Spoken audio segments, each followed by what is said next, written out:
Welcome to the What Drives You podcast. I'm Kevin Miller. I produce this show to help us all continually discover where we want to go, why, and how to best get there, all the while enjoying the daily drive as much as the destinations we want to reach.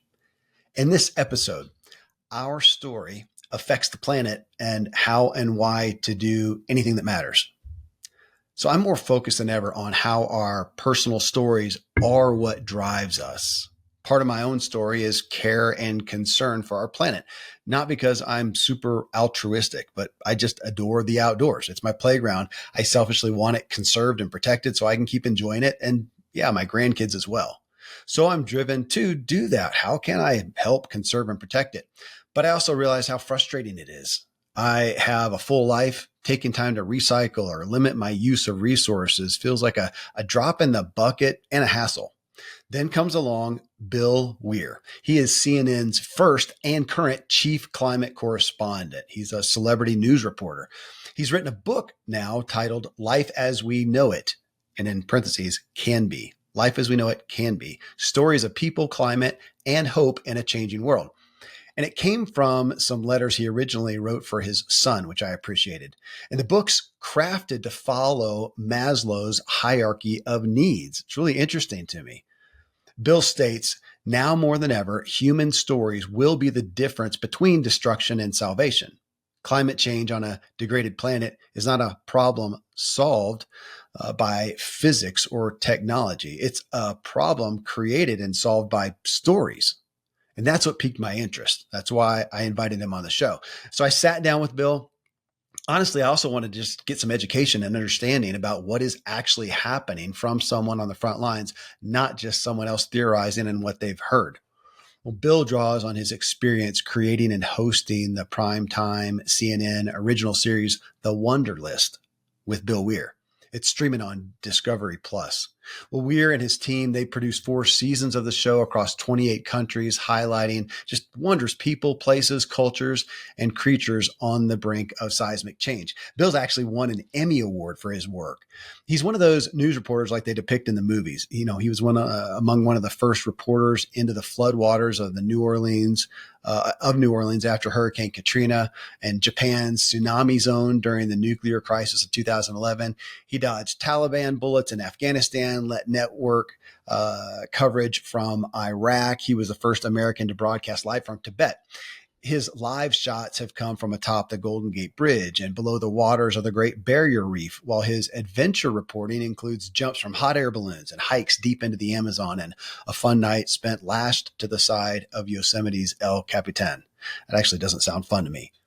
But we all want to claim we've done some epic things, and this guy has. And from it all, he has something to share with us. You can find Bill at Bill Weir, Weir, climate.com. As you hear this, you got questions, concerns, ideas, thoughts? Of course, let me know. Email me, kmiller@kevinmiller.co. If it's something I can't answer and Bill can, I'll get him to. What drives you becomes your reality. So let's create a better reality right here and now. Drive with me a moment to consider how your story impacts the planet. Bill, it's been fun looking at all you do and looking at where you appear and where you are on site. And I feel extra honored to have you take a moment on camera just for us. Thanks for being here. My pleasure, Kevin. Oh, my goodness. Thank you so much for your kindness. I can't wait to talk. Well, it was kind of fun. We had this scheduled, I think, a couple of weeks ago, and then I got this last, an email saying, "Hey, they scrambled me. I got to take off somewhere." And I thought that's kind of cool. It's a good reason to reschedule. I again feel honored. So I'm interested in your story leading up to what you're doing now. I mean, you covered lots of news. I looked back at just your bio and all the things that you've been involved with. And then you come to climate change, which is such a small, I think it has a small description of what you do, which we're about to dig into. Yeah. What was it that got you that direction, even out of sports and other general news? What brought you over to go, I'm going to devote myself to this area of the news, in essence, at that point? Well, I guess I got to give some credit to my old man, my dad, who was the smartest high school dropout I ever met. Who was just a voracious reader, loved geology and history and the old West, and was a big outdoorsman, avid outdoorsman. And so I grew up, my folks split up when I was a little baby. And my mom became this very zealous evangelical when I was a boy, and announced at breakfast one day when I was about 9 that she'd had a dream from God, and God wanted us to leave Milwaukee and move to Texas so she could be a televangelist. And she put me on the phone with my dad at age 9 to negotiate out of joint custody.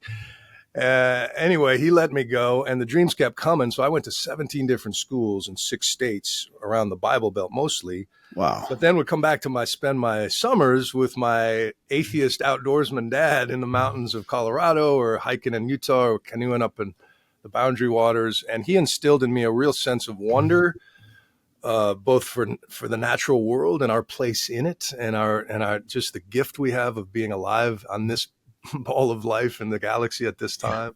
But then also a sense of dread and, well, it's just a matter of time. You love this view now, just wait till they put a country club here. You know, he had this sort of cynical view of human nature. Yeah. And so as I began, jumping way forward in my career, where I was finally able to travel the world and see just the most beautiful landscapes and meet the most interesting people who plugged into these, I brought that sense of his sort of worldview to that. It informed a show I ended up doing called The Wonder List, where I'd go to the wonders of the world and wonder what would be left of them when my daughter turns my age in 2050. Yeah. And over the course of shooting that show in over a couple dozen countries, 3 dozen countries almost, I started to see the climate piece of it looming larger and larger. And after the 2016 election happened and the appetite on CNN changed away from sort of international travel shows like mine and much more breaking news, they decided maybe now's the time to build a climate desk. This is a big enough beat, big enough story. And I had resisted it most of my career. I started out in sports. I just wanted to be on TV. I wanted to be a late night host. I shot pilots in Hollywood, did all of that. And I'd resisted being pigeonholed in a beat once I got to the networks, because I like politics, I like entertainment, everything in between. But you realize at a certain point, climate is the beat that includes all the others.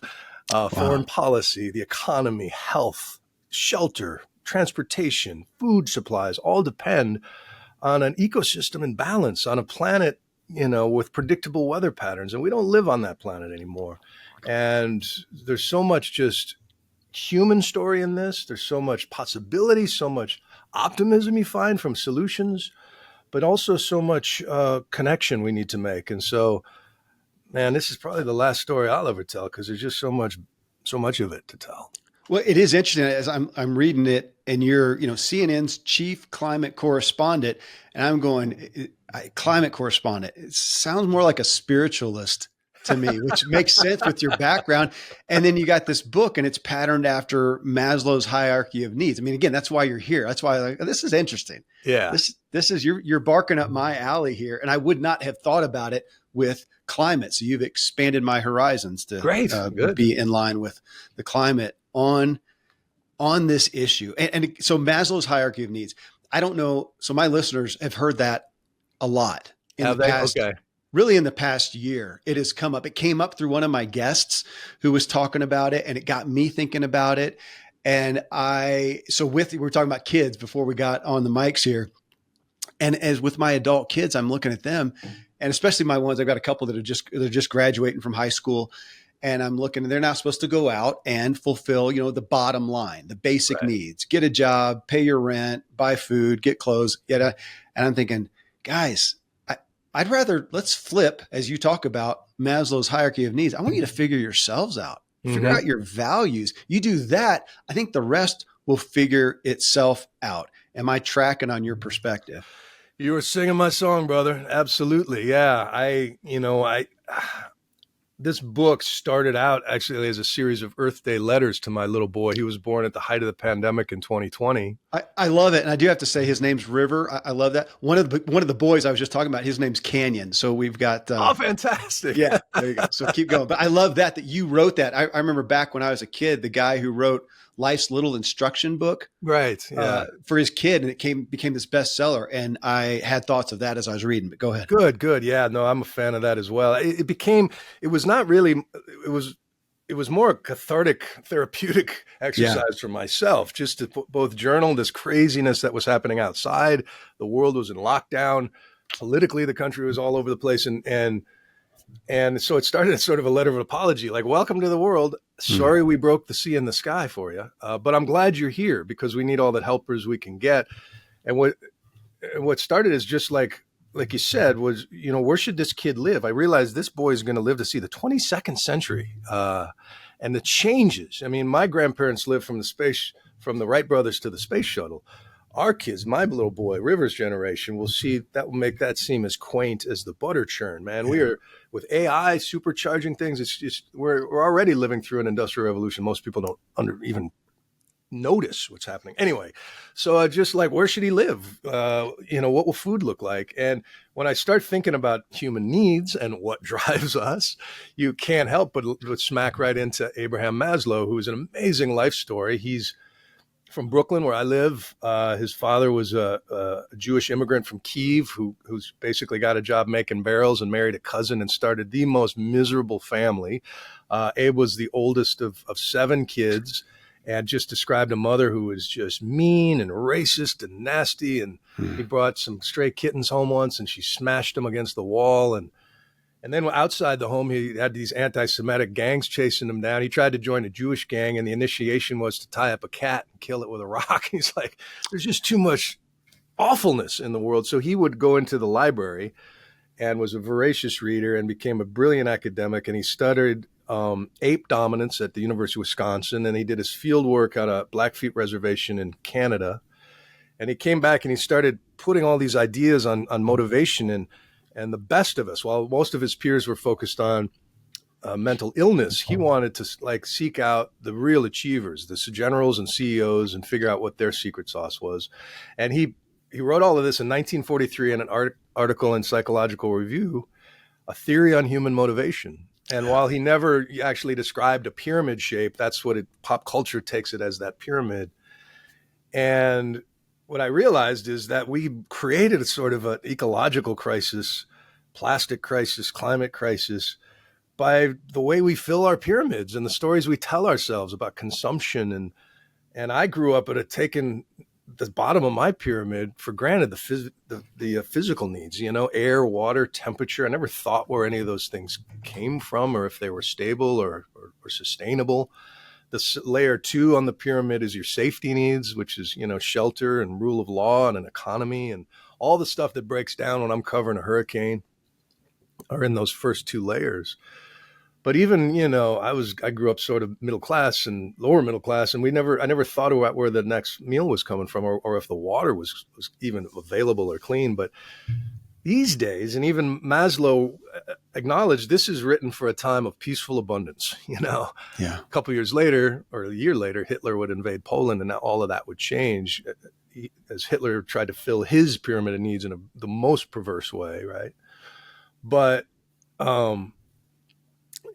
at the time, the tip of his pyramid was self-actualization. Once you can have the bottom 2 layers filled up, layers 3 and 4 are the love and esteem needs. We want to belong to someone. We're social creatures. We want to be respected within the tribe. And then at the very tip is self-actualization. Whatever you are meant to be, you should be able to be. If we can help you fill up all of these needs at the bottom of the pyramid there. And so that's how I started framing it, and realized that if I maybe had spent more time around the bottom of my pyramid of needs, these days, if we connect with our neighbors around what's the health of our water, what's in our air, how are we going to mitigate these rising temperatures and protect ourselves in these communities? If you connect around those things, boy, we fill up the love and esteem needs in ways that, social media or vacations or shopping sprees just can't. Yeah. And we are so clever, and we've created these devices that make convenience just such a part of life, frictionless. But that's not when we're at our best as Homo sapiens. It's working with each other in real life, outside, around shared values, and we can see the progress. And now more than ever, we need to, I think, focus on earth repair, and maybe we'll repair ourselves and make ourselves stronger in the meantime for whatever's coming next.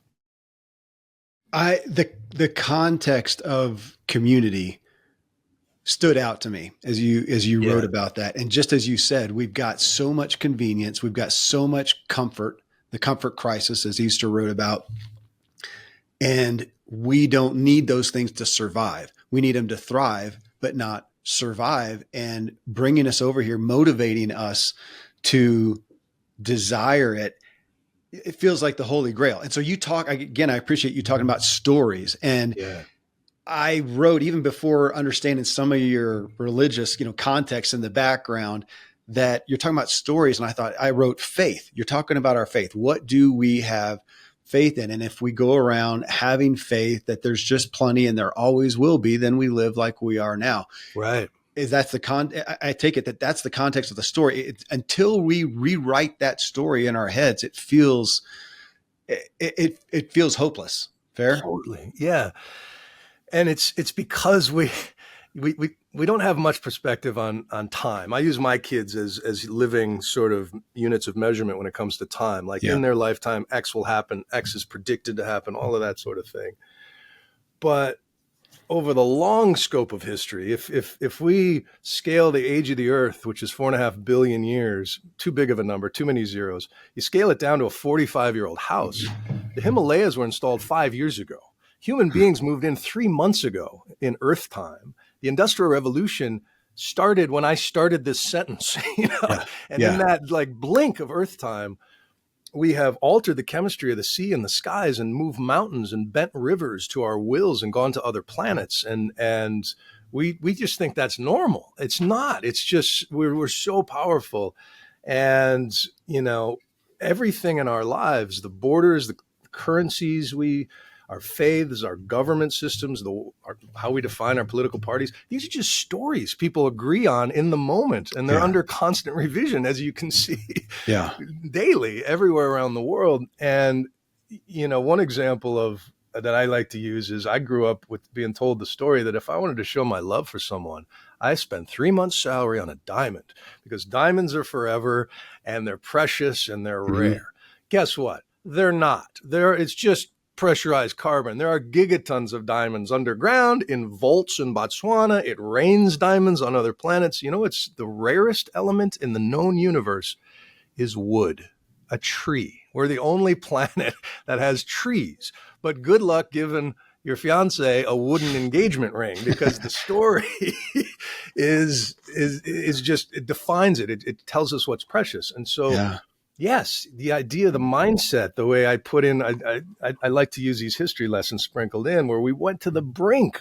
We went from 40 million bison from Florida to Maine, from Mexico to British Columbia in North America, when Lewis and Clark came across, to within a blink, 10 years, we were down to less than 200. It just obliterated an entire species because we thought, well, look at how many there are. We can never go through these. And we've done that again and again on landscapes, with species, and we have to shift that mindset into what indigenous folks had a lot of times before people in ships showed up and tried to change things. Just a sensitivity with the land, with the natural systems, with our place in the ecosystem.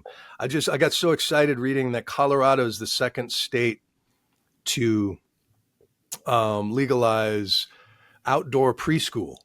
And there was a great report on NPR talking to these teachers and doctors around this, with the idea that for our kids' emotions, when they're 4, 5, 6 years old, as I'm learning with River, relearning with River, the only place big enough to hold all that emotions is the outdoors. Yeah. To help them levelize, regulate the sound of a stream, the sound of bird song, your feet in the grass.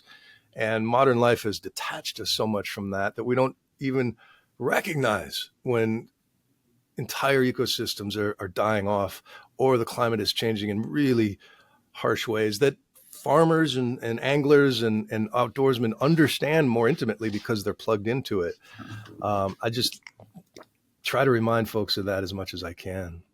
I did not know that about Colorado, which is where I'm sitting right now. Is that right? Yeah. And it is interesting. I mean, I built my house at 9,200 feet above sea level in a national forest. Good for you. Yeah. Wanting my kids to grow up in that, which they did. Which forest? Where are you? I'm up in Woodland Park outside of Colorado Springs. Okay. Yeah. Beautiful. Yeah. Yeah. Kind of on the way to Breckenridge and those places. And yeah, to see it, I feel like it's vitamins for their soul. Totally. And, with this, okay, so let's look at this context of, I mean, again, climate, but resources and whatnot. And what jumped off at me initially to talk to you about was I'm going to relate it to health. So just the health and wellness. That's a big area of focus Yep. for me. And when we look at, let's pick on America, we have more access to more, resources and information for health and wellness. We have all the conveniences you could possibly want, the comforts, whatnot. It makes complete sense that we would be the healthiest and the happiest that we've ever been in our entire lives. And as you know, the stats are the opposite. We're the saddest, the sickest, the fattest that we have ever been. And so here we are trying to motivate people just to think about their own health tomorrow and next week and next month, and having a hard time doing that because today you want what you want today. Yeah. Yeah. So take that to the climate, take that to our resources, and getting people motivated about that. So here you are motivated by your son. Well, that's great. I would call that a highly evolved motive, drive. That's a highly evolved one because you're going beyond just your own needs. Most people are here today. There's just no lack of anything. And to motivate them to care about the next generation feels like it feels like the biggest task within this. How are you grappling with that concept right now? Is it just more knowledge, more, personal like this? You're writing a book, you're trying to get into the personal aspect of it. Now there's also the institutional side. So where do you go? Because as people are listening to this right now, of course, the thought is, okay, how do we motivate everybody to give a crap? Right. Yeah. Well, first of all, one of the things that gives me hope beyond the idea that we're all made of stories and we can revise them for the better as they're being written is actually a term I learned called pluralistic ignorance. And it came when researchers at Boston College and Yale and Indiana a couple of years ago surveyed lots of big sample size of Americans and asked, just try to guess what percentage of your countrymen and women care about climate change and meaningful action. And most people, regardless of party, guessed, I think, between 33, 42% at the highest. In fact, it's 66 to 80%. Really? There are plenty of Republicans who, if depending on the way it's phrased, totally agree with the same things around the bottom of our pyramid of needs, around air and water and temperature and just common sense earth repair kind of solutions. And so this pluralistic ignorance makes us think that we're outnumbered and we do have to try to get people to care. I think they already probably care more than you think. It's just that the other social science shows that people talk about it rarely or never. Nobody wants to be, the turd in the punch bowl at drop off or at a cocktail party and talk about, because there's no satisfying season finale, unfortunately, to the climate story. We can make it a lot less horrible. But I argue we can make our communities a lot healthier, wealthier, and happier by doing those things. And again, I guess it really comes down to culture change in the as far as culture as a consumption as a culture, or pop culture, where we think we're going to fill our love and esteem needs if we just buy this thing, or if we just go on this trip or just get this many likes on Instagram. When what I've found in the happiest, healthiest, most resilient societies, a place like Ikaria, Greece, one of the blue zones where they live to 100 at crazy rates. As much of it is healthy food choices, which is a big part of it. Yeah, it's community. It's a kind of place where if you're not in church on one week, people are going to come knocking on your door. And I write about in the book that because I was such a journeyman, nomadic kid moving all over the country and was being taught to really resent religion by my overly zealous mother, I thought a Rolling Stone gathering no moss was cool. That's what Mick Jagger and Muddy Waters taught me. That moss is a great indicator of a healthy ecosystem. I needed more moss. I needed a congregation in my life that I didn't give my daughter. I was too busy out on the road and thought that was, and it matters. And however you frame that higher purpose or that whatever reason some people can make it around nature, some people can make it around music, but community, connection, human connection, now more than ever at a time when the screens seem to make that optional. Well, so I'm going to ask some questions that are really elementary in this. So, I would say I'm a guy who cares significantly about the resources and about Yes. planet Earth, and I have such a great love for it. I'm also going to say I'm not the most educated guy in the nuances of that. So, we built a home that is kind of an alternative home that's to see how much we can make it sustainable on Great. its own. We didn't go overboard, but we did a lot there. We look at our own consumption. And yet, I got to admit, it feels frustrating a lot to Totally. go out there into the world. I just spent time I'm in Colorado, which I would say we're probably on the higher end of being cognizant of some of these things as a state. And I was just in Florida, which felt like experientially is on the lower end. And I don't know the stats, you probably do. And to see the consumption, and it feels like my little efforts to recycle and go through the hassle of taking the yogurt cup and washing it and put it in the recycling, knowing that so little of it actually gets recycled, apparently, according to what we know. And then to go into the big city and see, oh my gosh, one restaurant is throwing more recyclable materials out in the dumpster in a day than I actually use in a year, it feels like. And it feels like we're pissing in the wind.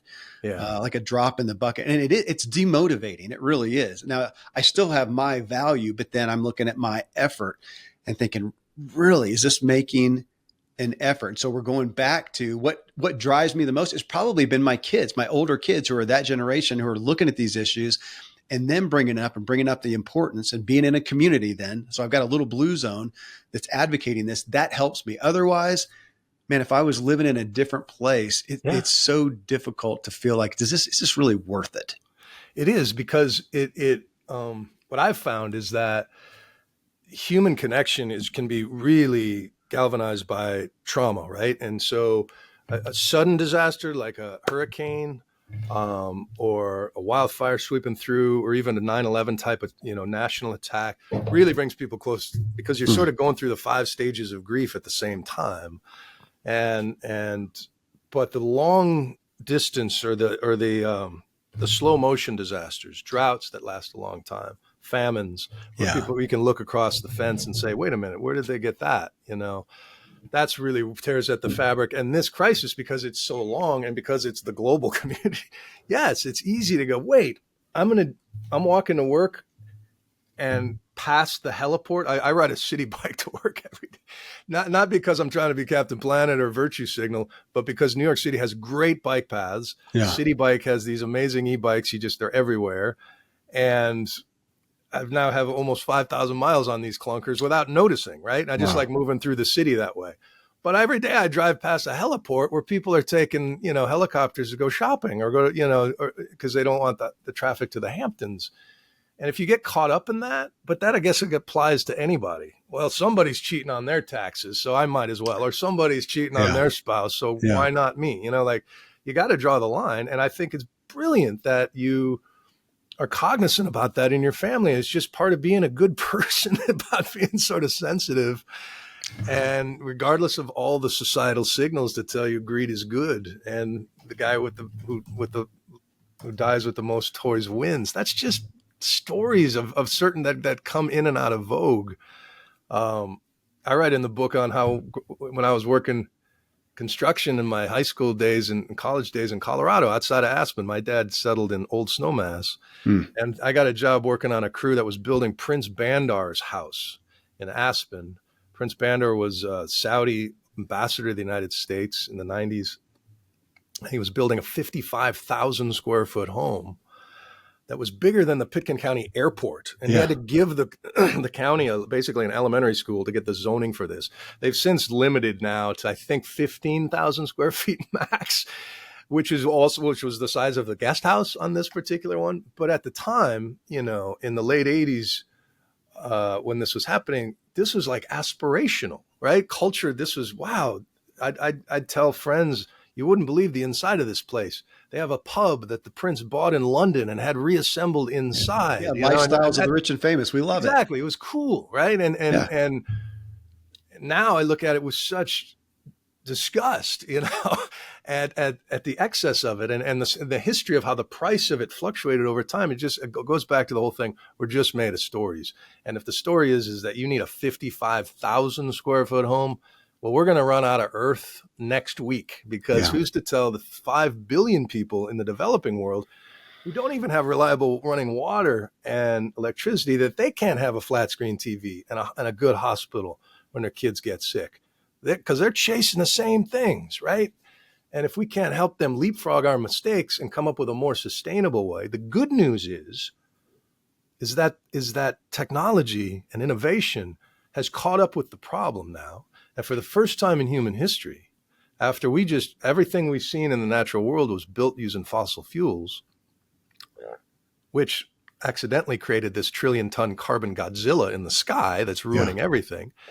Now, for the first time, the two cheapest forms of energy ever are sun power, solar, plus storage, and onshore wind, which is why Texas, the reddest state in the country politically, is the greenest state when it comes to energy. And we're just now, the cost curve on solar has come down so dramatically that people in the industry can't believe it. And it uncorks all these possibilities that once you have cheap battery or natural storage or thermal battery storage, where you use heat to take all that free energy that in the middle of the day that California and Texas has now and bottle it up and hold on to it, you can do so much with that. You can use it to make hydrogen fuel cells in a clean way. You can use it to desalinate enough water to make artificial rivers to fix droughts in places like Colorado and the West. So we remember Dr. King for talking about the nightmare during the civil rights era, but we remember him best for saying, I have a dream. And the dream of a more resilient, energy independent, healthier future is totally available. It's just a matter of political will and folks, saying, I'm sick of just recycling my yogurt cups. I think our entire neighborhood should be on solar plus storage. How do we make that happen? And that's how people turn their anxiety into action and, get closer with their neighbors and hopefully fill those love and esteem needs. Well, again, I like the story aspect, and you remind me of that concept of me telling the story about myself. Am I the kind of guy who cheats on his taxes, or am I honest? Yeah. Am I the kind of guy who is, moral and ethical in general? Am I then the kind of guy who gives a crap about the planet and the resources? And regardless of what I see, am I going to take the time to clean my stuff and recycle it, to be cognizant of my consumption? Again, just a couple of elementary questions before we dive deeper is, I look at things like we're talking about fossil fuels. Just gas. Gas right now, I'm in Colorado. I was just in Florida. It's, somewhere between $3, $3.50 a gallon. And I look at the propensity. So I live up in a little mountain town, and the city, Colorado Springs, is, 15, 20 miles away. I'm very cognizant of how much people just drive down to see a movie, drive down to grab something that's not available in our mountain town, and just drive down. Why not? Gas is cheap. Why isn't it? That's when, kind of, if I could wave that magic wand and I'm, God forbid, president, or whatever, but I've got some power. Why can't we make gas like $20 a gallon? That would make us more, that would force the conscientiousness. Well, it would reflect the true cost. That's the thing, is what is hidden from you at the pump is the cost of 5 million people a year are killed just from the air pollution of burning fossil fuels. 5 million extra a year. That's, all of global COVID deaths a year, every year. And we just normalize that as the cost of that energy source. As there's some Dr. at Duke who says, if we just, the healthcare savings on getting off of fossil fuels could cover the cost of the transition infrastructure wise, is one argument just at the size of it. And then there's the climate costs and the biodiversity, the extinction crisis as creatures are blinked out. They can't adapt as fast.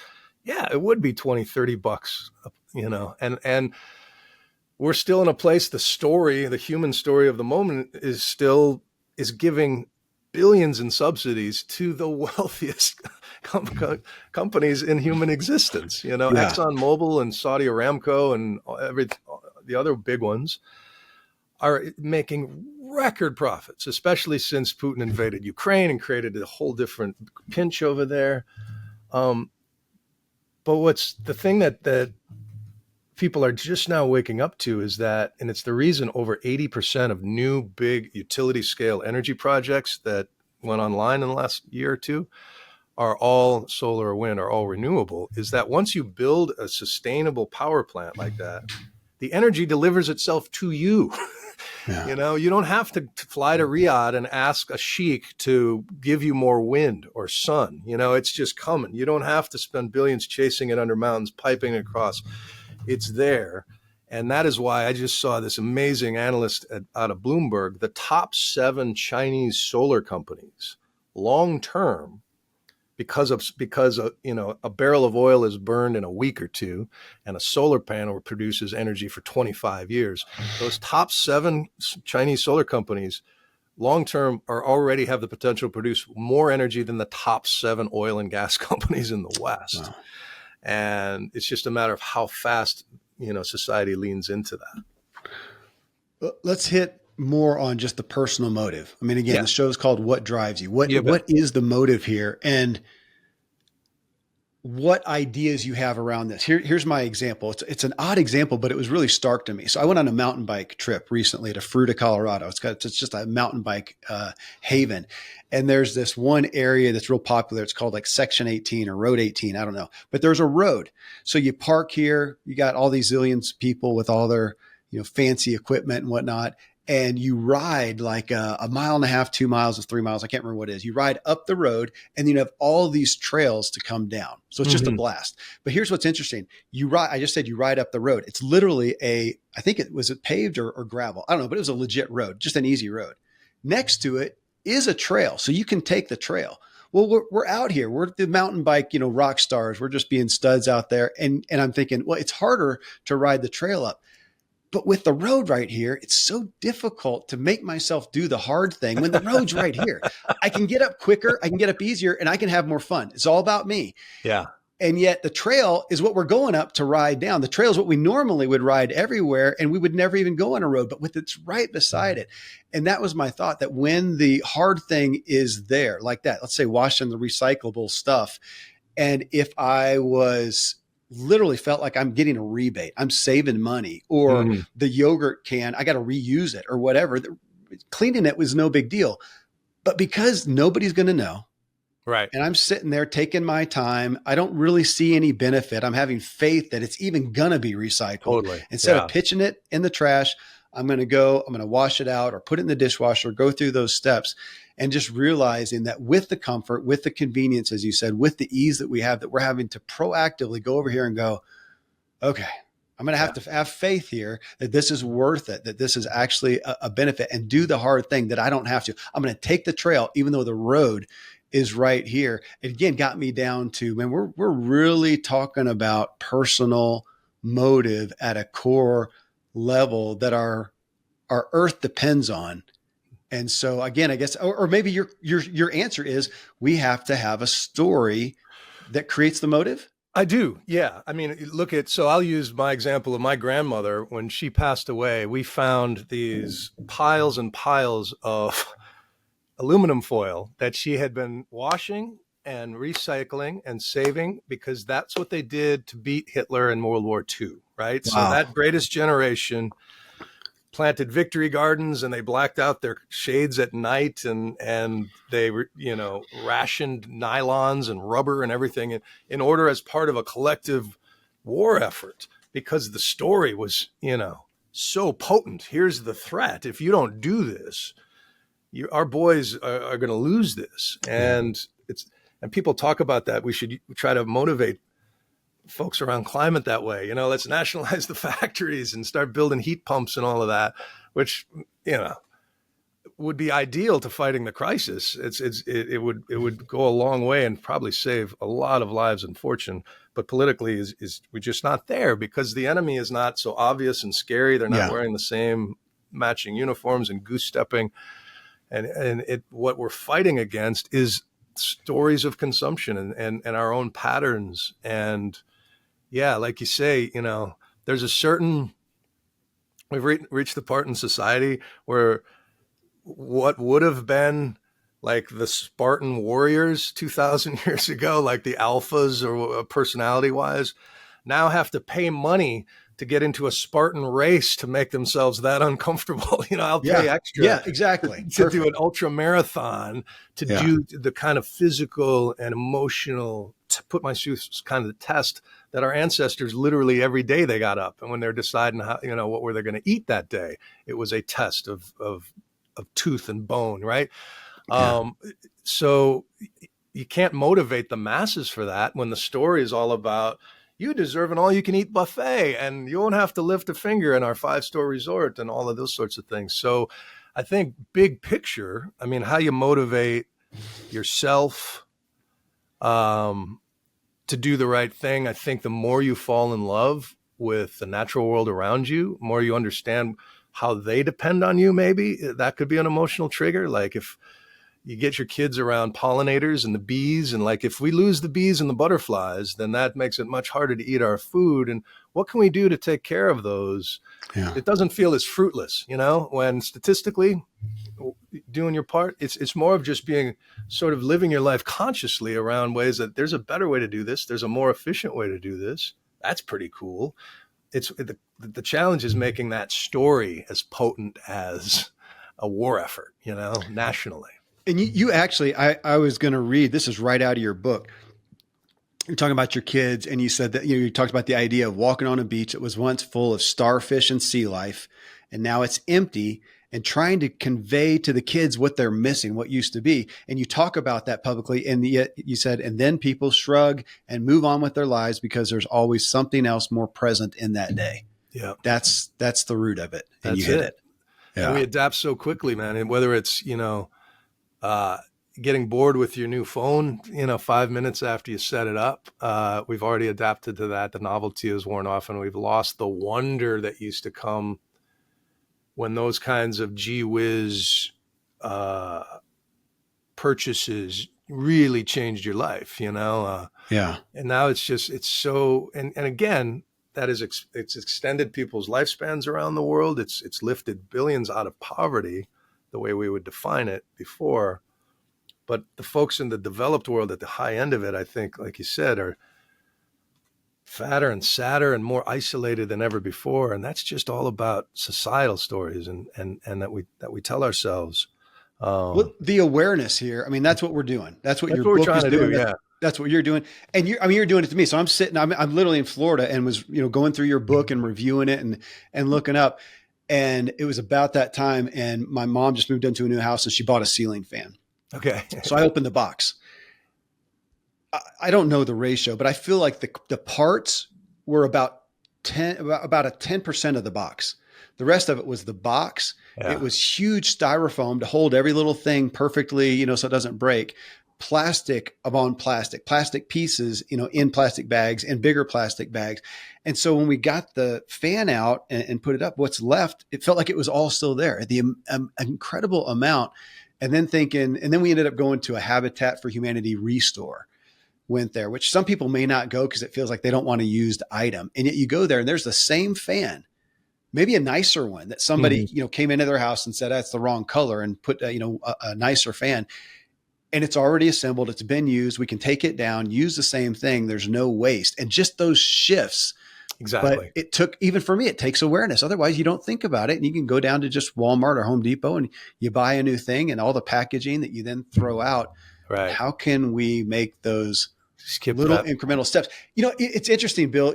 I've used this analogy. You would actually know. So I heard the story one time that all the hurricanes and the tornadoes and the earthquakes and the big fires, those are what get all the attention, right? That's what makes the media news. And yet far more damage, or the case was being made, far more damage comes from termites. If you look at like the insurance, I did look it up one time and there was some insurance numbers around it. Yeah, right. Hurricanes, earthquakes, tornadoes, whatever. This is the amount of money that it cost insurance agencies in this year. And then termites were over here. And it was really impressive. That's funny. On a positive side, though, to think about that back to the personal motive, that if we're all doing these little things, can they add up to something much bigger that has more impact than the big institutional change we would like to see, like gas being $20 a gallon? Yeah. Fair? Yeah. I mean, it again, I try to remind people when they talk about their personal carbon footprint that entire term was invented by an oil company and their PR agency. Oh, Uh, I don't know if you knew that or not, no, I but didn't. yeah, that was Ogilvy Mather is a big ad agency, Yeah. and they were working together with an oil company, and it was sort of the way that I don't know if you're around my age, so you may remember the crying Indian anti-pollution ads Yeah, of the 70s, totally. the Native American canoeing.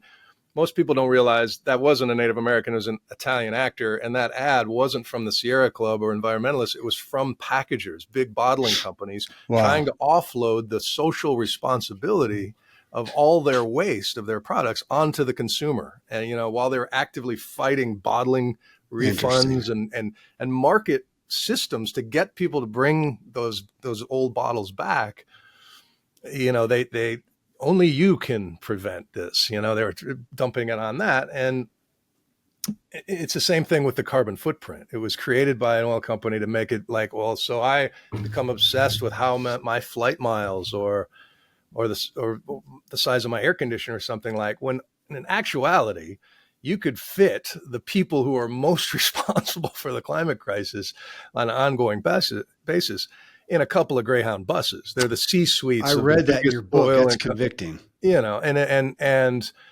and they are not only not being punished for their business model, they're still getting subsidies for it, right? And so, and there was a great muckraking journalist, Upton Sinclair, who once said, "It's hard to get somebody how to convince a man of something when his income depends on him not understanding it," right? So Wow. I've had off the record conversations with oil executives, and they just see the problem completely differently, right? And they have all the social license in the world.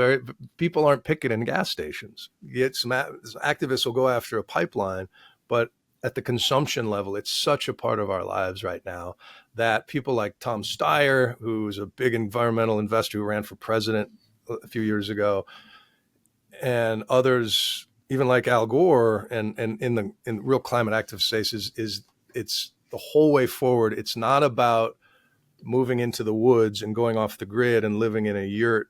It's about better, cheaper, faster. And now we have the tools to make all of the conveniences of life better, cheaper, faster, but also more sustainable, cleaner. And that's really our biggest hope. And so the people who get it, who you understand the responsibility of it, that is so powerful, I think, because you're modeling it to your neighborhood and to your kids. And it's just changing the paradigm, right? One generation at a time, to just live more consciously and sustainably. And it's totally possible. And the upside of it is you will end up healthier, happier, and as the cost curves comes down on this, wealthier as a result. Well, we're talking about recyclables, dealing with that. Okay, even just that, there's probably a good example. Recycling. If you decide to recycle, if folks are listening, if you're not recycling and you decide you're going to do that, you got to figure out, most people are going to be in a city and there's, the trash, you can pay for that, and the trash will come, people and take your recyclables. And to even realize, because I didn't know for a long time, we were just chucking stuff in that we thought was recyclable, to figure out what is actually, and then to realize, oh, it's supposed to be clean actually to They do call that. wish cycling. Yeah. Okay. There. Thank you. To do that. Well, now what it did though, by proxy, is made me think about, okay, wait, what are we buying? What are we buying that is going to have to be recycled, or that can be Yeah. recycled? Mm-hmm. And of course, that then just got me into my own health and wellness, that the healthiest stuff, there's no recycling. When I go get a thing of broccoli and bring my own plastic bag or my own produce bag, there's no recycling at all. Yet if I go get a can of something, there's a can. If I get, fruit, I'm just picking it up, put it in a bag, or put your melon down. You don't need anything for that. And realizing the stuff that I need to, or I would be dealing with recycling, if I don't want to screw with it and don't want to clean it, don't buy it. Don't buy it in the first place. And it makes me buy the healthier stuff by far and large, or go to the bulk food store, or do whatever. Now I'm benefiting me. This actually does come back. That's an immediate benefit that I get, but it took me going down that path to do it. It's like, I guess we'd say one thing, it's the butterfly effect. Yeah, Yeah. exactly. And not letting perfect be the enemy of the good either. I mean, if you make your every little aspect of your life 5 or 10% better, boy, that adds up in big ways. And more than anything, it just indicates you're plugged into it in these ways. And what's interesting that I've seen, I think, catch uh, here in the United States after it's more popular in Europe is the idea of community. Once again, now you're getting to a point where each neighbor can put a solar panel on the roof and have a virtual network, where you have batteries, and when the rest of the town is in blackout, your town is safe, and then you can share it when it's needed. Those sorts of things. You share energy in those ways, but also have these sort of tight knit communities where there's a tool shed in the center that Hmm. has a saw and uh, a leaf blower and a lawnmower that everybody checks out, right? And so that's a very un-American mindset. The idea that everybody on the cul-de-sac needs to have their own leaf blower. How about we just have one? Let's make it electric so it's quiet and we're all more saner for it. That's a shift, right? That's a shift in mindset.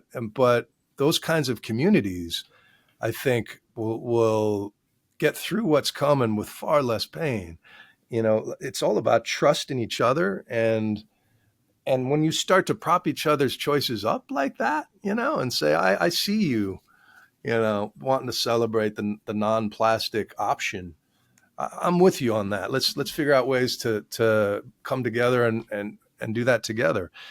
And I write about how, again, this is not in a bubble, your choices these ways. This is all part of just our daily lives, which is so much has to do with how we communicate with each other and how we talk with each other and what we celebrate and mock, Yeah. online, right? And the way our kids interact with each other around social media will have as much to do with our success as the recycling rate of this particular polymer. You know what I mean? It's I, that story and that culture. I'm interested. No, I'm so interested in your concept again of community, and I do want to speak to because I talk about him so often, and he endorses your book. You talk about him, Dan Buettner, in the Blue Zones. I'm Yeah, such a fan of that concept. I appreciate it's changed my life thinking about it.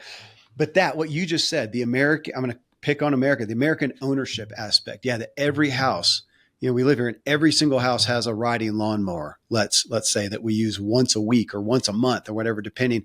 But right, we do that instead of sharing it. You've actually gotten me thinking about, gosh, there's got to be some good business ideas out there. I mean, here in Colorado, where you've got so many outdoor activities that you spend so much money on all the gear. If you're right. kayaking, you're mountain biking, you're skiing, you're snowmobiling, you're whatever. I mean, you can just have, I have friends, and I have some of my own, where you've got a barn or a garage just full of gear. Well, somebody got the idea and said, hey, because a lot of times people get into something, let's get into fishing and buy $1,000 worth of gear. You go a couple of times and then it sits and does nothing.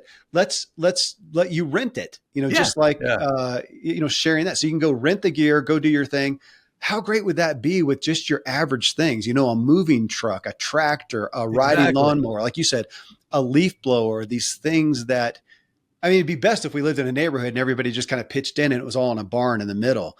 But Right, if not, to think about, I was just in Florida, as I said, and the boats, the amount of boats, most of them that are up on the lifts, out of the water, and they're there for months at a time. So somebody can come and when they feel like it, take it out and go. But everybody has to own a boat. Can we right. share this and come up with some kind of idea just for a consumption issue and get out of just the financial? It feels like that we're still so financially minded that I bought it. I don't want somebody else to mess it up. And For sure. Yeah. And also this conversation is just probably leaving a pit in the stomach of boat dealers or, people yeah, who or lawnmower reps, right? Because we live in a no one gets elected to a board of directors or even public office by saying, you know what, we should sell less products this year. We yeah, I should just really, lost my sponsorships for the next boat company for the show, but whatever. yeah, and I'm a big fan of quality over quantity, which again is out of vogue. This is we live in a fast fashion age, and I'm the old cranky old man saying, if you buy one good belt, you never have to buy another, right?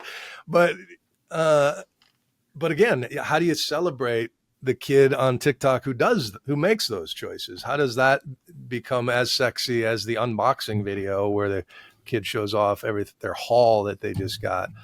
Um, it's a tough one. It It's a reminds me big of tough of one. appliances, realizing, I mean, I feel like when I was a kid, if something breaks, you call in the Sears guy and he comes and Exactly. fixes it. And today it feels, and I should own it. It's tempting that, the washer's broken. You just get a new one. Well, then what Yeah. happens to the old washer? It's Yep. going into the landfill, which is horrific. That big, huge thing. So outside again of money, thinking about, okay, it might even be, well, that's the other thing. Oh, the car on a car, the car is so old. I'm out here in the mountain, man. We have old trucks and stuff like that. Oh, the Yeah. car's so old. It's not worth $3,000. You're going to spend $4,000 to fix it. Well, at some point it's going to end up in the salvage yard. Aren't I doing, I'm kind of doing the planet a better service to just fix this thing and Yeah. keep Keep using it. Yeah. driving it. So again, it comes back to my story. Am I the kind of guy or am I the kind of guy that wants to be driving a brand new truck? Cause I want to, I want the credibility that goes along with that. Again, there's lots of issues there. I'm not going to discount or minimize anything, but it does call into question, what are we doing? And that, I guess what we're going back to is the norm's not working. Right. Yeah. Exactly. Yeah. The story is broken, and you don't figure it out when you're living through it. Right. But and you think and it's all a matter of, do we revere Warren Buffett because he drove an old car his whole career and lived in the same house while he's the richest guy in the world? Um, I don't expect that to go across, but at a certain point, just opulent, conspicuous consumption for its own sake, there has to be a sort of a revulsion to that, and there's a healthy balance in there somewhere for folks. But how we start that conversation around just in our own lives is just even with our own teenagers can be difficult Yeah. sometimes. Um, just asking people to slow down and taste their food is a radical move Well, these let's walk days. through some But of I like those. to think that. But here's the thing, Yeah. man. I like to think that we've gone again. That we're shifting into a new, I don't know, paradigm is a stupid word, but a new social consciousness where it is less about extraction, more about a circular economy, more about regeneration, more about creative ways to use what we have. I see that a lot in my daughter's generation. So I think it's changing. I like to hope it's changing. Well, I was just about to go somewhere, but you just got me thinking about coming. Let's go back to religion. That's the only, or that was the original place, at least. I don't hear it much outside of that, of stewardship. That Yeah, word, I don't hear that much. But when you hear that word, even from my own religious context, that was a word that you assigned to yourself to be a good steward of your money. That's where you heard it a lot. Be a good steward of your exactly. money. Be a good Yep. steward of your time and your giving and whatnot. And here, to uphold that and say, how are you being a good steward of, even again, looking at motive is being a good steward of the planet. I don't know if that resonates as much as being a good steward of your resources and what would you say? So carbon imprint, would you say your impact? Yeah, I think that one of the best, most effective groups I've seen, organizing groups around climate, is called the Interfaith Power and Light, and it's a non-denominational group that goes into church basements, really in the heartland, and tries to connect with farmers around that sense of stewardship that is in the scriptures, and that's what anybody who gets into farming wants to do, has the dream of an ecosystem in balance and the microbes in the soil and the bird life and all of those sorts of things. So, yeah, but for a kid living, I don't know, in Queens who's never been on a hike, Yeah. it's a whole different conversation. And um, there's a big urbanization thing that's happening around the world. I think it's incumbent on, I think, and when people say oftentimes, like, I want to do something, I want to be a helper, I'm frustrated. What can I do? What can one person do? And my answer is, well, what do you love and what are you good at? Because this story is so big that you can help. If you're an artist, you can lend that voice that way. If you're good with numbers, you can be the accountant for the bird conservancy in your zip code, or the folks trying to keep the utility board honest. If you're the kind of person who likes to go to meetings and gossip about it to the rest of the neighbors, you're the utility board person. You're going to keep us informed. All of those collective actions really add up. And whether your motivation is one of stewardship or whether it could be profit motive, you could see an opportunity in the markets, like to do something that is both good for your bottom line, but also good for whatever ecosystem you're living in. Could be good too. We wrestle with how to tell the climate story, broadcast it in what, do you want to scare people? Do you want to wake them up? Do you want to use statistics? Do you want to tug at their heartstrings? And it's everything. It's every color in the crayon box of humanity, because this is comedy and tragedy and everything in between. And the more we talk about it, the more we make it less of a novelty. Like you said, like the climate correspondent feels like a shaman. That's changing. I think we're all climate reporters, whether we know it or not. The way everybody became a health reporter during COVID, Yeah. It'll become more obvious over time. But yeah, I think everybody feels a sense of responsibility to their own backyard, and tapping into that, organizing around that can be really powerful. Well, and I appreciate you saying a minute ago too, that, I don't know how you referenced it, but it got me thinking about like the 80-20 rule. That you don't have to be militant and you don't have to be perfect. And there's going to be some things where you realize, yeah, I'm just kind of consuming that and throwing that away, whatever. But Yeah. if we're over here making whatever, find the things that are relevant to you, which I kind of want to do that, to kind of walk through some of those things for people to be conscientious about, for me to be conscientious about, and to, do my part one, but also maybe look at some of the things that are the most relevant for me. Where are the areas that fit me the most, that I'm most motivated or have access to, or whatnot? I mean, you start off in the book, part one, the physiological needs, and you go through air, temperature, water, and food. Let's hit the highlights somewhere. I mean, like air. People aren't thinking about, air and air quality. I don't think a whole lot, though. We just did a campaign with Air Doctor, and it was talking, and I learned about what contaminants are in our air, though it didn't get me thinking about what am I doing to cause the problems out there, and what can I do to mitigate it? So even there, just to walk through and go, okay, so if I care about the air, what are some of the most relevant? I was going to say easiest, and we're trying not to go away from just ease. No, but it doesn't. There's plenty of easy. Yeah. Okay. So for us, I had never considered air quality until the wildfire smoke spread across the last summer in the U.S. It was the first time I checked the AQI outside of being in Asia reporting, and you start thinking about it a little bit more and more, and then my partner, my fiance Kelly, she started thinking about it in relation to, we just bought a new couch and it had this very strong chemical smell. And she's like, I wonder what's off-gassing off of this couch, Yeah. So we bought a little air quality monitor. And I was also worried about, I've been doing more reporting on really the hidden costs of gas stoves. And some reports that a bad gas stove can make the air inside your house worse, would make it technically illegal if it was outside. There's enough particulates that can leak from a propane or natural gas stove. So just to be cognizant of it and just trying to see what's in the air and then take it back to the source and try to mitigate it if it's bad. Luckily, our air was fine, much better than I thought it was going to be. So it alleviated my worries right there. I address it in ways that it's the last thing you think about. But like I said earlier, the 5 million premature deaths a year from air pollution, folks who live next to big polluting sources like that, it's a problem, and it could be addressed. But for wherever you particular happen to be, if that is a focus, if it's obvious that there's a source of air pollution where you are, that's the time, I think, to connect with neighbors and figure out the source and really and try to do your best to to change that, because you have incredible power, I think, at the neighborhood level, at the grassroots level, that most people don't appreciate.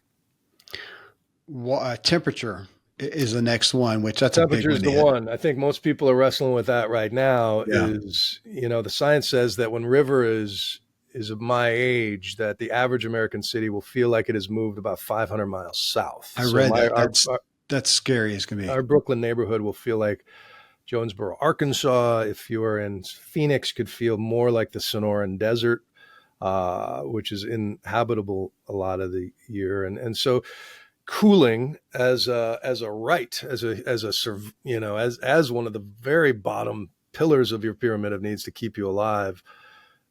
All of human society evolved on this sort of Goldilocks, not too hot, not too cold, predictable planet that took billions of years to settle into place. And we're now pushed outside of that by over a degree and a half Celsius, by 3 degrees Fahrenheit. We're warmer by that. And that doesn't seem like a lot, a couple of degrees. But, if you have kids, the difference between 98.5 temperature and 102 That's good is a scary analogy. night, right? And Yeah. so and if the organism was sick already going into that fever, then they're that much more vulnerable, depending on where you are in the world, that pushing that limit up is already at the limits of survivability for some species. So making it that much warmer is changing everything.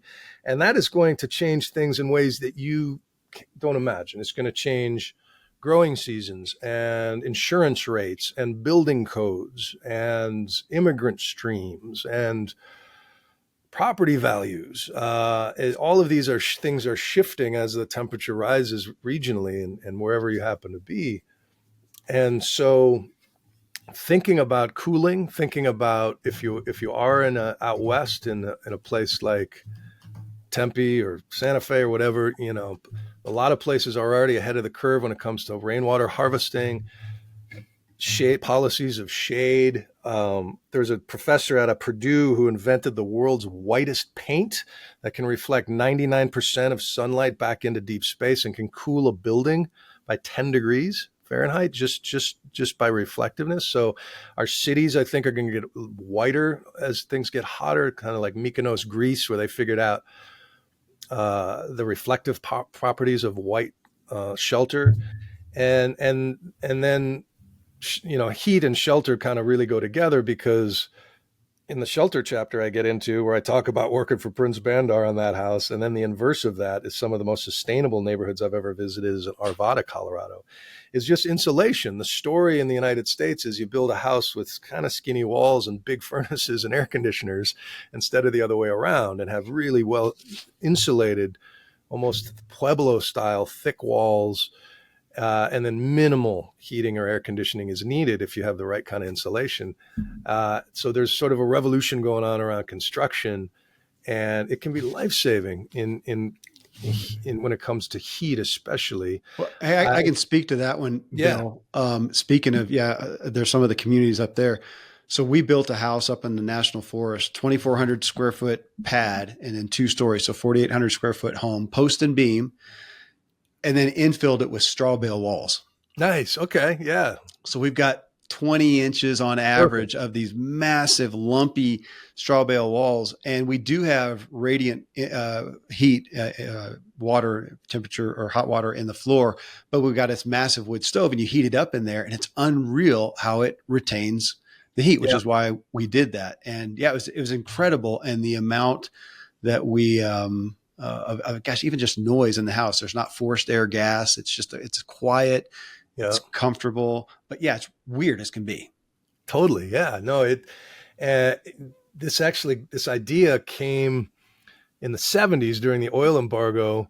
I still remember my earliest memories of my dad, like sitting in gas lines, hearing him curse at OPEC, which I thought was an Irishman or something. But he, at that time, there were some scientists and engineers at the University of Illinois in 73 who said, well, if we can't up our supply, let's lower our demand. And what if we can design a house that uses 2/3 less energy than average? And they ran early computer models and came up with what is now known as the passive house, because, well, we could have owned that and the nation could have leaned into that at the time. The Carter administration would really told a story of turning down the thermostat and shivering through sacrificing, which didn't Yeah. really take hold.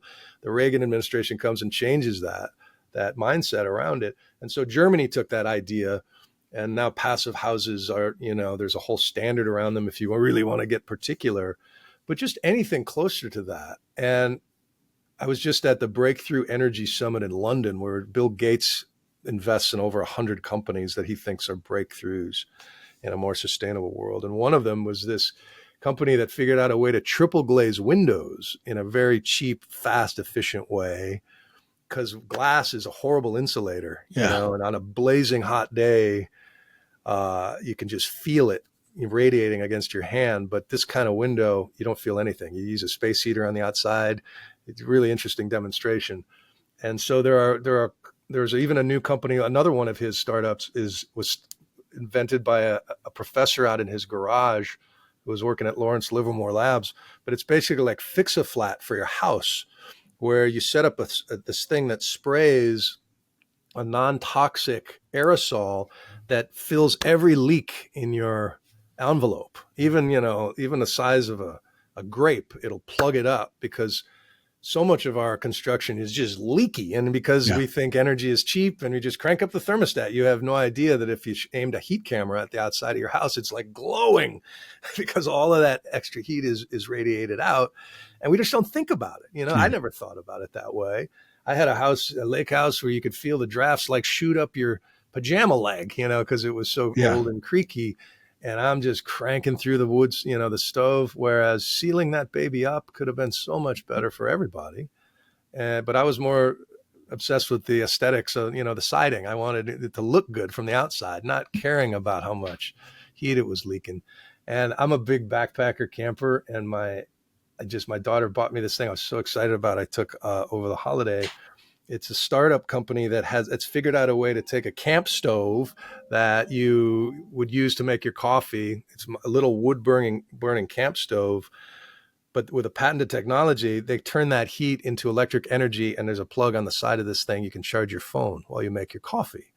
And it's such a revolutionary mind shift of how much we're wasting when I'm making my coffee camping. I could have been charging my phone all this time, and once we get into that mindset of the extra stuff of how we can use our water heater as storage in ways that we never thought about before. And I don't know, I geek out on this stuff, and I'm sure it makes my kids' eyes glaze over, but I'm so excited about the potential.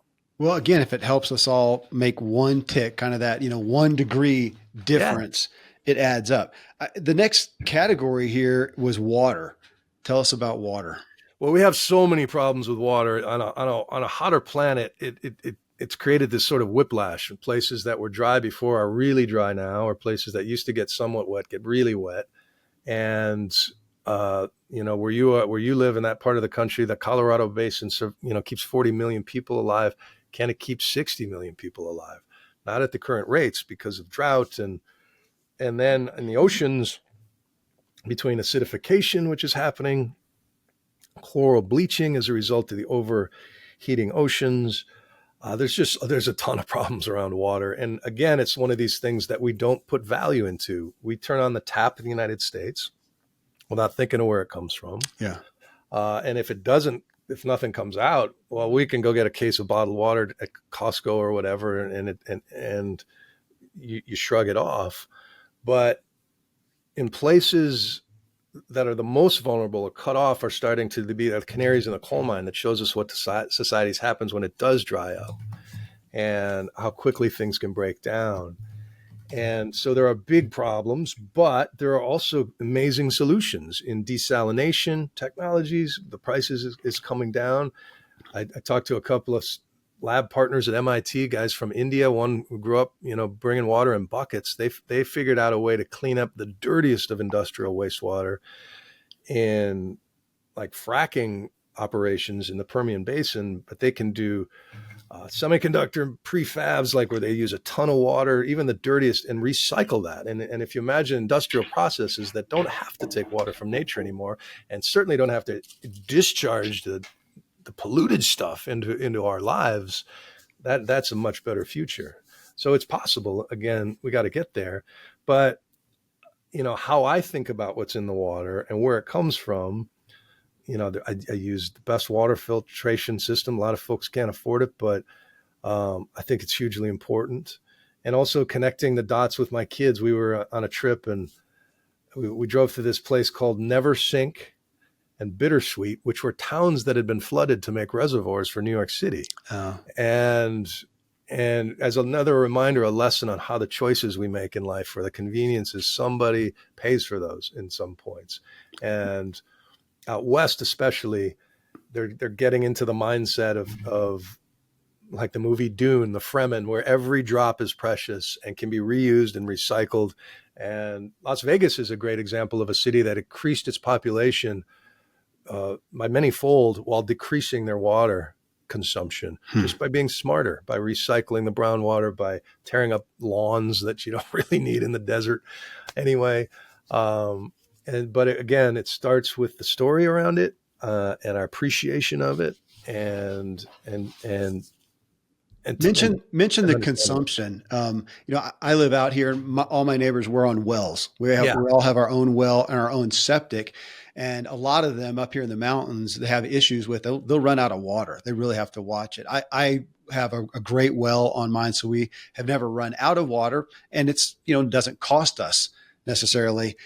Yet my septic system has had problems before. Mm-hmm. So I think about that every flush, every time we're using the dishwasher, the washer, it's filling up my septic. And if it doesn't deal with itself properly, we have had problems there. So it makes us, cognizant of that. We're kind of do the thing, with toilets. Like if it's yellow, let it mellow. If it's brown, flush it down. And we do that in the summer. I tell the boys, go find a tree and just take care of your stuff out there. Totally. Yet on city water, I know you pay for water. I don't know what water costs, but again, just being down in Florida, and there's no thought about it. The water's just running. You don't think about that at all. And we don't think about what that's doing. But I don't even know what that's doing. So if I'm in an average city, you got city water, city septic, whatever, you just use it. What is my consumption adding? What problem is it adding into my overwater consumption? It depends on where you are. If you're in the East, that we don't have to think about conservation as much as folks out West. I mean, the fact that you're the guy who has to deal with it if the septic tank overflows. Literally, yeah. Right, makes it a much bigger problem than in New York City, where it's somebody else's problem. And they try to educate the public here not to flush wet wipes, right? Because they create these giant bergs in the pipes, but it's convenient and nobody's looking. Like that's again gets back to what's the motivation? What kind of human do I? Yeah. I have a high motive. Those things back up the system, man. Yeah, but I think when it comes to drinking water, if you're in a place that has a decent municipal system, there's a great and we think of these like utilities again as some weird humanless, bloodless bureaucracy somewhere. Whereas there's a place in the Northeast Ohio Regional Sewage District that has one of the best Twitter accounts because the people have amazing senses of humor and they're approaching it as like, we're a huge key piece of the community. Like we give you your water, we keep you alive, we take care of your waste. Here's what we're doing. Here's how we're trying to be better. And I think we should all engage, be engaged with our utilities at that level and at least understand what the mix is, what the energy mix is where I live. Like what is keeping the lights on here? Are we like still 80% coal? What can we do about that? It's trying to connect with people think about those things. But the same with the water system. And if you're in a place like New York, where we have some of the best municipal water in the world, and I care about this issue, there's plenty of natural river systems, estuaries, ocean work that can be done on paying attention to what's happening around us that way. Because even if we're not drinking from it, the health of our direct community depends on our creeks, our rivers, our streams. Tell me about food then. And on that, from a consumptive standpoint, we talked about that a little bit ago, and I hadn't really thought about it honestly until you've helped me be aware of that. But thinking about those, we look from a health standpoint and go, all the food in the middle is the least healthy food. Everything with shelf life is the least health. The best food for our health is on the outside aisles, the fruits, the vegetables, and produce and meats and whatnot. I hadn't thought about it from a consumer standpoint, that I assumed, thinking about it, that all the stuff in the middle, the packaged stuff, the cheapest stuff, not only is it the worst for our health, it's the worst for our planet. Am I tracking? Yeah, yeah. Industrial agriculture, really shifted what we like to think of the idyllic family farm. And these days, it's a staggering statistic that there are as many farmers in the United States now as there were in the Civil War. But the industrialized, the processes now, they're feeding tens of millions more. The industrial practices make that more efficiency, but at cost to our health. And what it is we're subsidizing, corn as a monocrop, which goes into high fructose corn syrup, which in so many things, that is horrible for the environment as well. Just to have square miles of just one crop, that is a desert of biodiversity. And what I got into in the food chapter in the book was, you start off from, like you said, fresh produce. If we use the blue zones, if we use Ikaria as a model, yep, the Mediterranean diet, it's not totally vegan or vegetarian. They still have a goat once a month for a festival, and blow it out, or it's a special occasion food, but most of the time it's a lot of beans, nuts, olives, that sort of thing, as part of their diet. And then I noticed one of the things on most of the blue zones, there's no cows. And cows are arguably the protein delivery invention that both giveth and taketh away on a global level. Yeah. And if cows were a country, they'd be third behind the U.S. and China as just an emitter of planet cooking methane gas. And then as a result of that, they've become, in climate and environmental circles, really an enemy. Like, don't eat meat. That's the best thing you can do. And you can look at the statistics for how much water it takes to grow a hamburger and all of those things. But my reporting really surprised me as I came across it, because I set out by saying, all right, if we're going to have to get 8 billion people to move away from cows, that's a big job. And so I talked to Pat Brown, who invented Impossible Burgers, who was very zealous about we're going to do it. We're going to come up with something that tastes so good and is cheaper that people can't resist.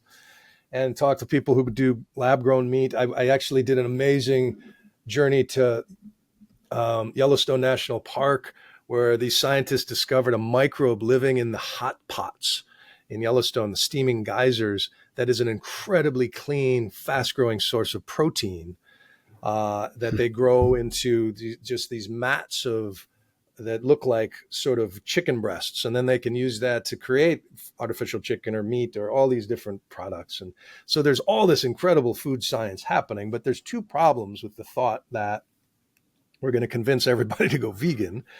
One is the story. That is, meat is an aspirational dietary choice for the middle class. It's a sign you've made it to the middle class. For the emerging world, it is a sign of wealth in African nations. That's, everything you have is in your cows. So getting rid of cows will never happen.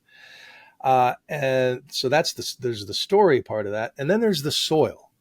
And we don't have the soil, unfortunately, in the United States to grow enough veggie burgers to feed the country.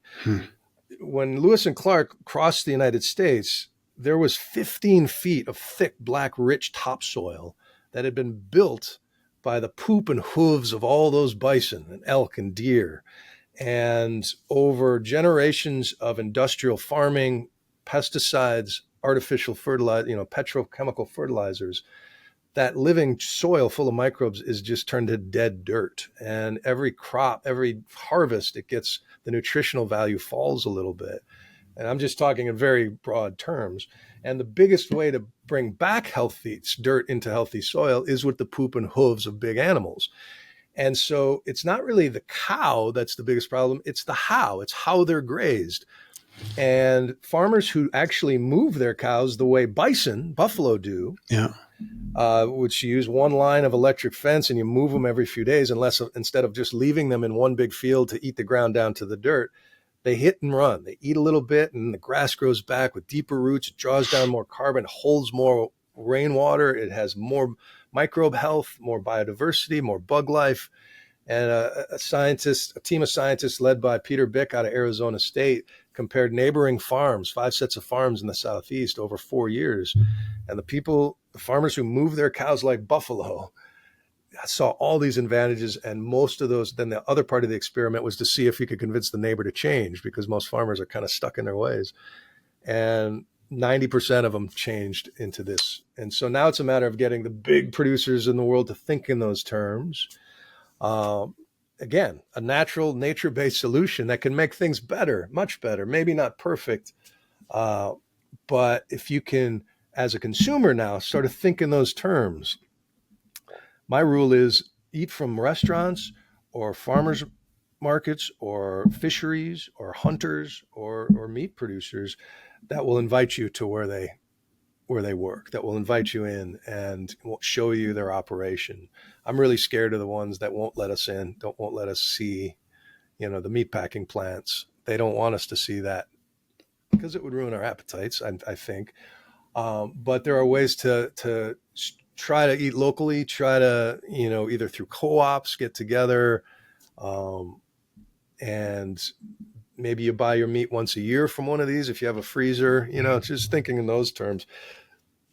So I guess the nuance that's lost is there's a way to have a omnivorous diet that's really good for the planet, and there's ways to do it that's really bad for the planet, depending on who's making it for you. What's one of your favorite resources for that if somebody wants to read up on it? I would start with I'm trying to think of the title of the. I would start by watching the film Roots So Deep You Can See the Devil Down There. It's now streaming. If you just go to rootsodeep.com, you can watch the documentary 4-part film that Peter Bick made about regenerative agriculture. That's a great place to start. And then in terms of thinking about cows and the relationship with the land, there's a book called Buffalo for the Broken Heart. It's about a rancher who decided to replace the cows on his ranch with bison, and is a real lesson into our food supplies and the way we think about meat. Part 2 of your book is the safety needs: shelter, energy, society. Give us a highlight of the focal point of the book for people to take away.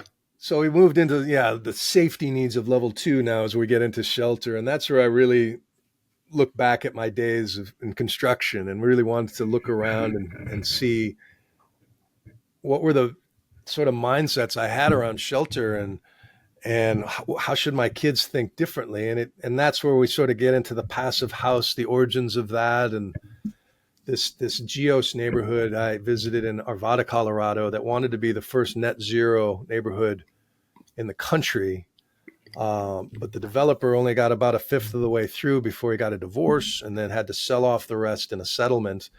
And while his residents, who had basically pioneered to this place to live sort of net zero with no natural gas in really well insulated homes, they found themselves battling a new developer who wanted to install gas lines. And it was a really sort of a tale about the status quo and people trying to change that and even create their own, the resistance that you come up against at the sort of bureaucratic county city level.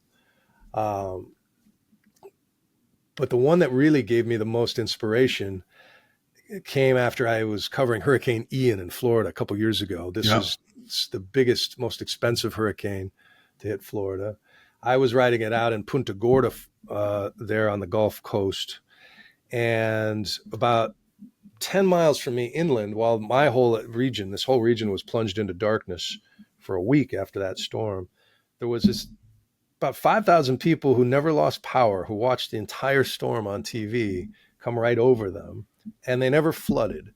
And it was a brand new community called Babcock Ranch. And it was the brainchild of a former NFL lineman named Sid Kitson, who was a developer, but also an environmentalist.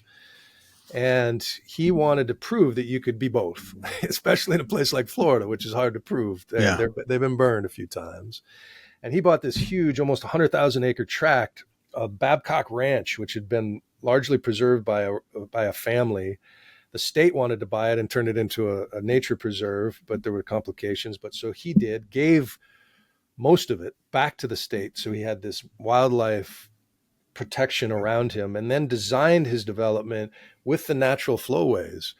Didn't want to fight against Mother Nature, which has been the case, in Florida. That's how the state was, diked and dammed into existence by the Army Corps. He's like, let's look at the natural flows, build around it, and 100% solar. So he went, found the CEO of Florida Power and Light, was speaking at the state house, and got in an elevator with him and said, I want to build the first solar power village in America. I want you to help me. And to his surprise, the guy called him back. It took 10 years of fighting, not just oil and gas companies that wanted to shut him down, but also nature conservation groups that thought too much of a big development in that. They tried to kill it at the 11th hour. So he had it on the right and the left, but he persevered, and he rode out that storm just on edge, because he had promised the people who moved there, this will be the kind of hurricane-proof community that you don't have to evacuate. You should stay in. This is the safest place. And he wasn't sure if that promise would hold, but it did. And now the waiting list to buy a home in Babcock Ranch is a couple years long, because now we have proof of what a real sustainable, hardened, thoughtful community can look like, and as a model for anybody else. And maybe solar doesn't make sense if you live in Kansas. Maybe wind makes more sense, or geothermal makes more sense in Hawaii. But it's a model of, as we think about sort of what's the indigenous area where energy where I live. Am I in a windy place? Am I in a sun belt? And now there are sort of off the shelf devices that you can use at the home level, not just solar, but a way to put a little turbine if you have a running canal next to you that can generate enough energy, to run small appliances, or one of your own personalized. There's really cool. They don't even look like windmills the way you think about blades spinning around. They just look like a cool sort of. In some of them, they don't even move at all, but it's just harnessing the physics of moving air and then turning that into usable electricity. It's that mindset shift around, where's the energy that's coming in that's powering my house, and what if I can control it a little bit and own more of it myself? I visited a home development down in Florida called Hunters Point that wants to take the Babcock Ranch idea to the next level and put a battery in every house. And much the way I think we could probably talk to our grandparents and say, so let me get this straight. You guys used to catch whales and then burn their oil for light. Yeah. I think our kids will look back, our grandkids will go, wait, so you used to have a box of gas in your house that you would light to cook things with, and you piped flammable gas into your, it's just the future is electrified. It's heat pumps. It's geothermal. It's things that are so much sort of apples to apples better and faster, and it will be hopefully eventually cheaper, that we have no idea in our 20th century mindset. I'm going to leverage you being here right now on this aspect. So I've got this big house out in a national forest, way up in the mountains, and we've got electricity. It's about all we've got coming to the thing. And it is pretty sustainable. It faces solar south. It's got these big, thick walls that heat up, and a concrete pad and radiant floor heat underneath that. But solar, we have never done. I remember when I built the house, almost 20 years ago, it was still so expensive. I mean, it would have been just kind of a right thing to do, expense that we didn't do at the time that we built the house. Well, since then, you see a lot of stuff, but I feel like there's so much out there. I'm where everybody else is. Go, what's legit? Solar is what we've got most of. I mean, we're out in Colorado. We get a lot of sunshine most of the year, and I don't know the first step to take. Yeah, I would start just by contacting whoever the solar contractors are in your town. I'm sure they're getting more sophisticated over time. How much land do you have? 5.5. Yeah. acres. So you have plenty of a lot of trees, or It's probably three fourths, maybe not quite that much treed, and then the rest is open. yeah, yeah. I mean, it sounds like with the kind of insulation you have, you don't need a ton of it, and that's the beauty of it. Once you build a really well insulated house, you only need a couple of panels to give you what you need, and you're using sounds like wood for heat, right? I mean, yeah, you could probably. I don't know if what the laws are around there as to being able to plug your panels into the grid and having an inverter that you send power both ways. Right. How sophisticated that is in your region. It's that's the thing. It's so dependent on the utility. That's the other thing most people don't think about is that the typical American utility is the opposite of capitalism. It's a legalized monopoly where they're guaranteed sort of certain rates. Their incentive is just to add a lot more billion-dollar infrastructure so they can justify raising rates. But there's no sense of competition. Mhm. There's no sense of, hey, we should go solar because it's the right thing to do, and I think we would draw customers who want that. Their customer base is guaranteed. So the people who the utility commissions and the boards that sort of, whether they're government appointed or elected, those are hugely powerful positions to indicate your energy streams wherever you happen to be. Well, there's so much in this. I do want people to hear as far as the book, and I'll put this in the intro that we record later. That I mean, you are a storyteller, and you have experienced that. Reading through the book was as entertaining as it was informing, and talking about creating, changing your story. I don't know a better resource than to go through the book, look at each section. I feel like we probably covered 10% of the book, and it does literally go through Maslow's hierarchy of needs, ending in part four is self-actualization. And I also want to point out, I mean, you write the book literally to your kids. Yeah. And it's coming from that standpoint. And so the heart in it is, I feel like, what changes a story, which is more important than the details. But I did want to know some of those. I still feel like here I am. I talk to so many people who care about stuff like this, but I still feel incredibly uninformed. And even if I go after it, it feels overwhelming as far Yeah. as what to, what to believe on that. That's probably a good ending question too. I mean, first off, I'm going to tell people, in the intro and right now, as we wrap up too, to go buy your book and get a grip on your story, on your individual story. What do you want it to be? What do you want to live as your story right now? And then help pass on as a story. As far as resources, we did talk about the blue zones. I mean, that's another one for changing your story. That one has changed my story. Reading Dan Buettner's The Blue Zones, he Yeah. endorsed your book here on changing the story. And yet I still find myself, I'm going to, as I look at this episode that we'll publish on, okay, what are the resources? And I mean, we could spend an hour going through resources on each area. Are there some primary ones you would say, okay, folks, if you hear this, you get the idea, you want to change your story around a more responsible story of integrity for your own life and your place here on the planet? Are there some primary resources you say, yeah, tune into this, whether it's a book, a podcast, a show, stuff you're doing? Tell us Sure. where. Well, yeah. I mean, I'm working on a big special around a lot of these themes in the book, about sort of the adaptation nation, as people are already trying to build fireproof, hurricane-proof, better food, supply chains, all of that. That will be airing on The Whole Story with Anderson Cooper, our Sunday night show, to be determined, hopefully maybe in September. Okay. There is a podcast called Volts with David Roberts, who is a really great climate reporter who does, if you really care about construction or thermal batteries or any of these topics, he goes deep. And it is an amazing resource. So I'm a huge fan of his work. And all of this is sort of local, right? And so what I'm trying to get folks to think about is, as things get very divisive and heated in an election year, if we can lean across the fence and connect with maybe a neighbor we hadn't talked to before, and the opener is about the hiking trail, or it's about the fishing hole, or it's about a shared sense of shared piece of nature.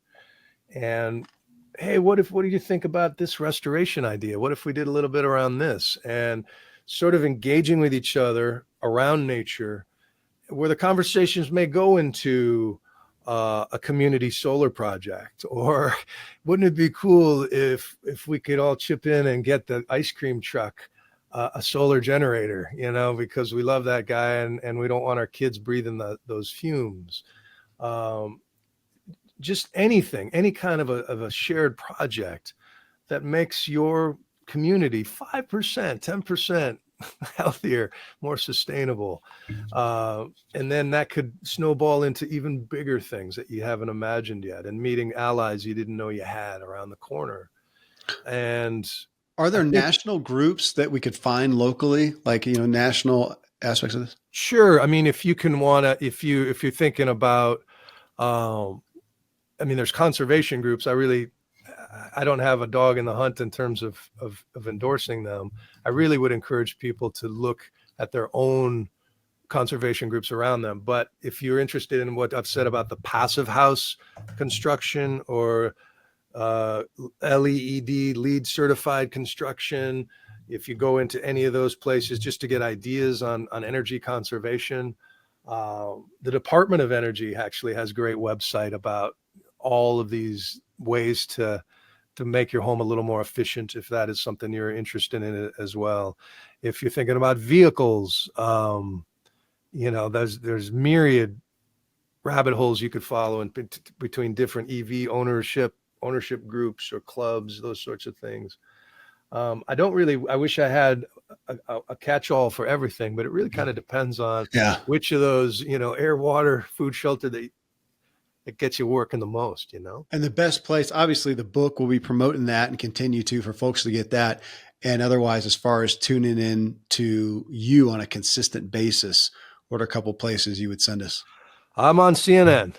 Well, so if you happen to be flipping by, there's a chance you might see me pop up with the latest news. My website is billweirclimate.com as an easy way to find your best way to buy the book, your favorite way. They're all there. And I'll be updating that with fresh stuff in the coming months. Well, man, thank you. Thanks for helping me with my story. Oh, thank you. My kids are going to be, I'll get dad points for having you on the show and talking about this, honestly, which becomes part of my story. It gives me another motive for sure to go after this. I want to be the kind of guy, the kind of dad that's leading my kids, or even just participating with my kids. They may be the ones leading these days in these issues. And I've just got to increase my knowledge and my daily awareness of it. So thank you for doing that. Thanks for what you're doing. I'm excited to share you with as many people as we can, and help take care of this place and take care of ourselves. So Bill, thank you. Thanks for the time and your insight and your heart in this. Friends, thanks for joining me on this drive. That again is Bill Weir, Weir. His new book, Life as We Know It Can Be: Stories of People, Climate, and Hope in a Changing World. You can also connect with him at billweirclimate.com, and you can find him on all social media at Bill Weir. Again, got a comment, a thought, a question, let me know. Email me, kmiller@kevinmiller.co. If it's something I can't answer, it's for Bill. I'll get Bill to respond and get it back to you. I'm so stoked to engage with you guys. I hope this episode helps you drive further, and most of all, enjoy the ride. Thanks so much for joining me on this journey. I look forward to meeting you in the Drive Tribe community for ongoing discussions about each episode. You can subscribe to the Drive Drop newsletter for weekly updates. Find it all at kevinmiller.co, along with all our social media and video clips. Until next time, I hope this episode helps you drive further and enjoy the ride.